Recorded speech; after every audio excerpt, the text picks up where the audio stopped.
बिस्मिल्लाहिर्रहमानिर्रहीम। अज़ीज़ दोस्तों, एक दफ़ा हम फिर गाज़ी कंप्यूटर की तरफ से आपके पास हाज़िर हुए हैं।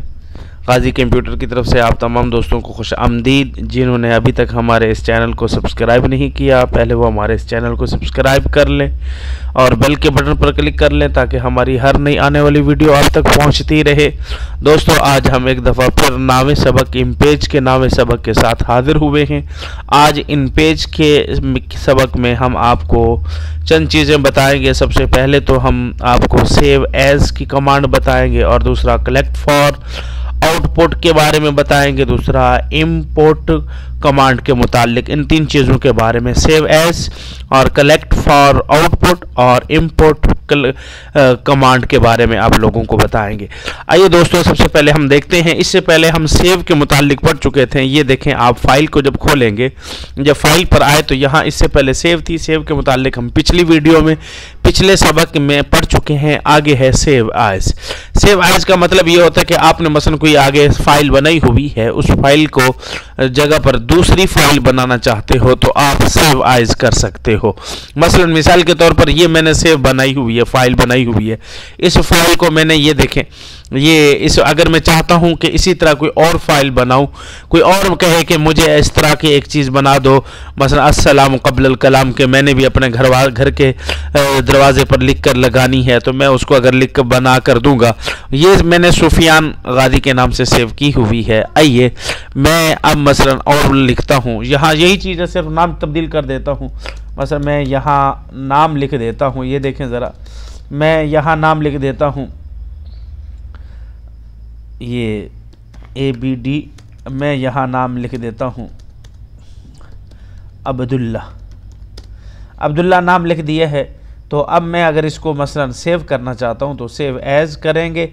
आप सेव एज जब क्लिक करेंगे तो अब ये सेव एज हो गया है। सेव के अंदर दो चीज़ें ज़रूरी हैं देखने के लिए। एक तो ये यहाँ ऊपर ऑप्शन है सेव इन का और दूसरा फाइल नेम का। सेव इन का मतलब ये है कि भाई यहाँ आपने अपनी फाइल को कहाँ खड़ा करना है। मसलन मिसाल के तौर पर ये आपके ऑप्शन आ जाएंगे। आप डी पर खड़ा करना चाहें या F में या B में, जिसमें भी आप खड़ा करना चाहें उसमें कर सकते हैं। और उसके साथ ही ये देखें, यहाँ फाइल नेम है। फाइल नेम मैं इसको चेंज कर देता हूँ। वैसे मैं लिख देता हूँ अब्दुल्ला। ये अब्दुल्ला करके मैं यहाँ सेव कर दूंगा। अब ये सेव हो गया। अब ये देखें, यहाँ ऊपर पहले यहाँ कुछ सुफियान गाज़ी लिखा हुआ था, अब ये अब्दुल्ला हो चुका है। यानी हमारी वो फाइल अपनी जगह पर बरकरार है। अब हम एक किस्म के नई फाइल के अंदर आ चुके हैं। ये नई फाइल है, इसमें हम जो तब्दीली करना चाहें तो वही तब्दीली कर सकते हैं। बस हम चाहते हैं कि फ़ॉन्ट यही हो, सब कुछ वही हो, लेकिन सिर्फ हम मसलन ये देखें,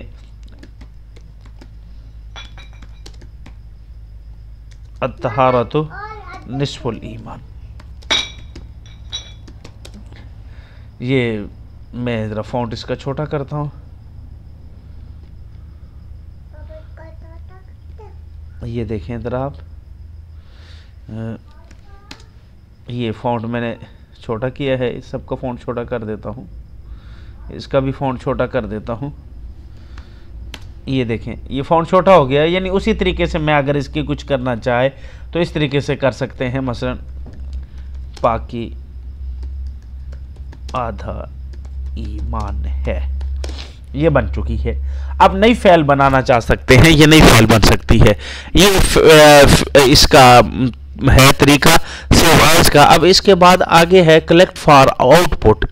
इसका क्या मतलब है? इसका मतलब भी यही है, यहाँ भी एक सेव की तरह, ये सेव एज की तरह काम देता है। लेकिन इस सेव एज और इसके अंदर यानी कलेक्ट फॉर आउटपुट का थोड़ा सा फ़र्क है। उसके अंदर फ़र्क ये है कि मसलन अगर आप इसी फाइल को सेव करते हो, जिस फाइल को हमने सेव किया, तो वो फाइल एक जगह पर सेव होकर रह जाएगी। जो फाइल हमने पहले से खोली हुई थी वही फाइल ही खुली रहेगी, उसके अंदर कोई फ़र्क नहीं पड़ेगा। तो वही फाइल पहले से खुली रहेगी, इसके अंदर किसी किस्म का कोई फ़र्क नहीं पड़ेगा। ये मिसाल के तौर पर आप देखें ज़रा, ये मसलन मैं अगर इसको ये करता हूँ, कलेक्ट फॉर आउटपुट करता हूँ, ये ओके किया है, ये वही चीज़ आएगी। अब मसलन मैं इसके अंदर ये देखें, ये फ़ाइल जो खुली हुई है मसलन अब्दुल्ला के नाम से है। अगर मैं इस फाइल को और नाम से चेंज करना चाहता हूँ, ये देखें, मैं इस फाइल को ये गाजी के नाम से। जब गाजी के नाम से किया है कि वो जो फाइल अभी गाजी के नाम से मैंने सेव की वो एक जगह पर सेव हो गई है, वो खुली नहीं रही। अब वहां वही पुरानी फाइल, ये अब्दुल्ला के नाम से यहाँ पुरानी फाइल खड़ी हुई है, असल जो अभी सेव की वो खड़ी है। लेकिन इसका इतना काम नहीं होता। असल काम जो हमारे जिम्मे हमें ज्यादातर काम आता है वो सेव एज का होता है। मसलन हमने एक नई फाइल बनानी है, नई फाइल में काम करना चाहते हैं, हमारी पुरानी फाइल अपनी जगह पर सेव रहे, नई फाइल के अंदर तब्दीली वगैरह होती रहे, तो इसलिए ये सेव एज का काम ये है कि नई फाइल, पुरानी फाइल अपनी जगह पर रहे और नई फाइल के अंदर काम होता रहे। अब इसके बाद आगे इंपोर्ट है। इंपोर्ट किसके लिए इस्तेमाल होता है? ये तस्वीर लाने के लिए इंपोर्ट इस्तेमाल होता है, पिक्चर के लिए इंपोर्ट। ये देखें, मैं आपको एक चीज दिखाता हूं मसलन, लेकिन ये थोड़ा सा फर्क है। यहां पहले आप तस्वीर बॉक्स लाना पड़ेगा, उसके साथ जाके ये क्लिक होगा।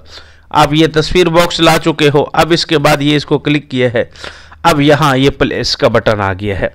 जब प्लेस के बटन पर जोर दोगे तो अब आगे प्लेस जो है, ये तस्वीर, आपकी तस्वीर कहाँ रखी है। मिसाल के तौर पर मैंने इसका पहले आपको समझा चुका था कि भाई इन पेज के अंदर कोई तस्वीर लाना चाहते हो, कोई पिक्चर लाना चाहते हो, उसको किस तरीके से लाओगे, उसको अपनी तहरीर में कैसे से, उसको बैकग्राउंड में लाना चाहते हो या हेडिंग में लाना चाहते हो, ये हमारी पिछली वीडियो में गुजर चुका है। लेकिन मैं फिर भी इसलिए यहाँ थोड़ी सी तफसील के साथ मजीद आपको बता देता हूँ। अब ये देखें, ये मैं यहाँ ये क्लिक कर देता हूँ, ये बहुत ज़्यादा हो गई है। अब इसको हम उसी की तरह यहाँ पहले बड़ा करेंगे, फिर ये देखें,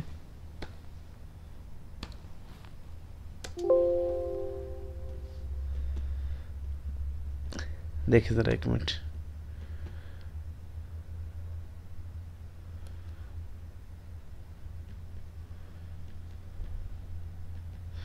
डबल क्लिक करेंगे, ये तस्वीर ज़रा ये दोबारा ले आता हूँ मैं, ये देखें,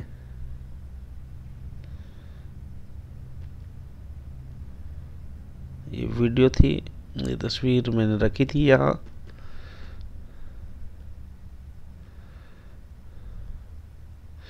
मसलन ये तस्वीर मैं ले आता हूँ यहाँ, ये देखें, ये तस्वीर आ चुकी है। अब इसको वही चीज़ कर सकते हो जैसे पहले आपने किया हुआ था। मसलन ये देखें, उसी के तहत जब ये कर लिया, अब इसके साथ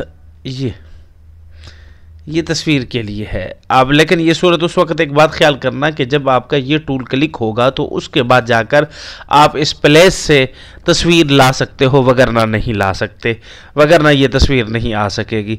और फिर इसके बाद ये आप इसके ज़रिए से ही तस्वीर लाएंगे और वैसे ही तस्वीर आप नहीं ला सकते।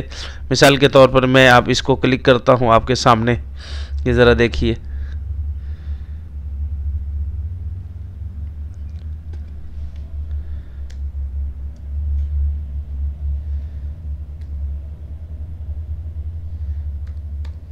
ये देखें ज़रा, ये तस्वीर यहाँ से छोटी हो जाएगी, लेकिन हम इसको उसी तरीके से पुराने तरीके से रखते हैं।